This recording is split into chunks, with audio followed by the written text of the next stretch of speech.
Hello guys, today's topic is about enhanced ER model. Let's see first the basic ER notations. These are the symbols used in ER diagram. These are the basic symbols. This is for entity, this is for relationship, this is for attribute having the primary key. This is the simple attribute, this is the multi-value attribute, this is for associative entity, this is for unary, binary, ternary, and these are the different cardinalities. Enhanced ER relationship, double ER. Let's talk about it.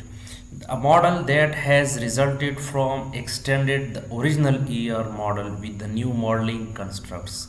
This means the enhanced entity relationship model, or simply the EER model, is the extended or enhanced version of the original ER model. The most important modeling construct incorporated in the EER model is a supertype and subtype relationship, and we will discuss it in detail about the supertype and subtype with examples. Super and subtypes are also called generalization and specialization, and we will see it very soon now. This facility enables us to model a general activity type called the supertype and then subdivide it into several specialized entity types called the subtypes. For example, the entity type car can be modeled as a supertype with a subtype sedan, sports car, couple. So this means here in this example, car is declared as a supertype or can be considered as a supertype, and the types such as sedan, sports car, couple, and so on are the subtypes. Subtype, a subgrouping of entities in the entity type that is meaningful to the organization and that shares the common attributes or relationship distinct from other subgrouping. For example, student is an entity type in a university. Two subtypes of the students are graduate student and undergraduate student. So let's see this example and then define what is the supertype and subtype in this student case. So a supertype is a generic entity type that has a relationship with one or more subtypes. Attribute inheritance. Subtypes entities inherit values of all attributes of the supertype. So this means that these two entities, graduate student and undergraduate students, are the subtypes, while the student is a supertype. This means the graduate student and undergraduate student, both of these students entities type will inherit property from the supertype student. This is the basic notation used. This is the super type entity, and these are the subtype entities, and this is the circle which split these two subtypes together. So this is the notation used, and these are the Microsoft video notations used for the supertype and the subtypes. Then these are the Oracle Designer notations. An example of supertype and subtype relationship. Suppose that organization has three basic types of employees: hourly employees, salaried employees, and contract-based consultants. So the following are some of the important attributes for each of these types of employees. For example, the attributes of hourly employees are these, and salaried employees are these, and contract employees are the contract consultant attributes are also given here. We can see here the two attributes, in fact the four attributes, employee number, employee name, address and date hire are common for all of these three attributes, while some attributes like hourly rate is specific for hourly employees, annual salary and stock option is specific attributes of the salaried employees, and contract number and billing rate are the specific attributes of the contract consultants. So we will put the common attributes in the super type here, which is employee number, employee name, address and date hire, while the specific attributes will be dedicated, will be put in the subtype entities. So you can see how the subtypes are derived from the main employee, and this also means that these three subtypes inherit these all attributes from the main super type employee entity. So this is the enhanced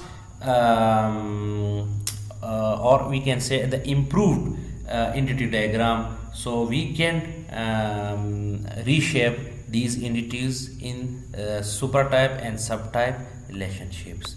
So this is another example. Here patient is a super type and the subtypes are outpatient and resident patient. This means these two patients can inherit the properties of the patient, can inherit the attributes, which attributes patient ID, name and admit date, while this is the independent another entity responsible physician which has a one-to-many relationship with this patient. So this means this physician has a relationship indirectly with both of these patients, either resident or outpatient, while bed is a specific independent entity which is associated with the, which is linked to the only the resident patient. This means this bed entity is not either directly or indirectly linked to this, but only linked to this. If any independent entity is linked to super type, this means that is indirectly linked to the subtype, but here bed is only linked to the resident patients. So now we come to discuss the generalization and specialization.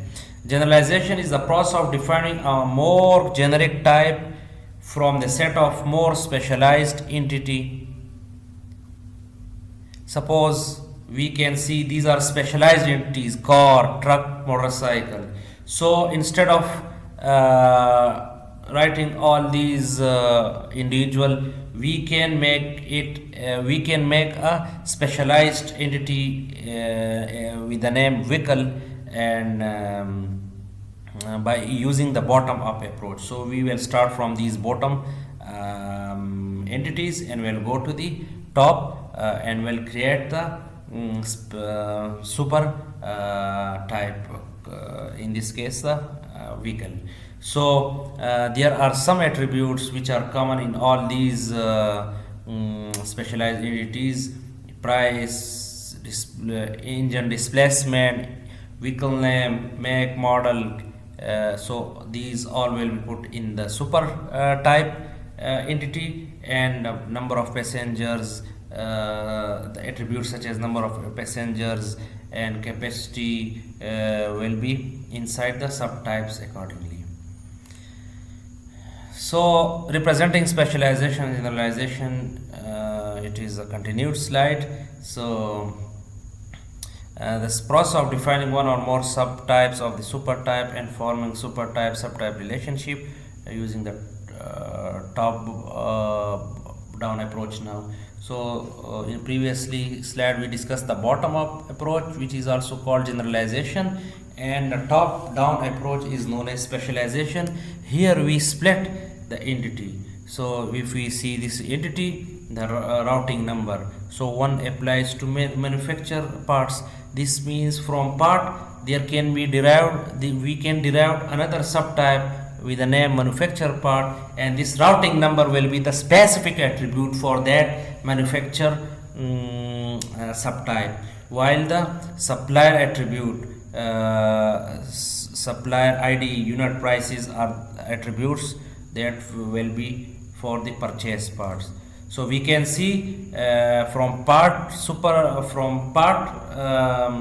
entity we have designed the two more subtype classes as a manufacturer part and a purchase part. So in this diagram you can see there is also relationship of supplier with the purchase part only, using the associative entity. So associative entity, this is associative entity.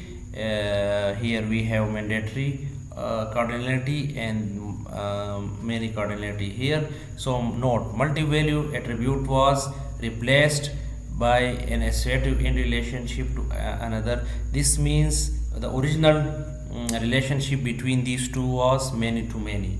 So this was replaced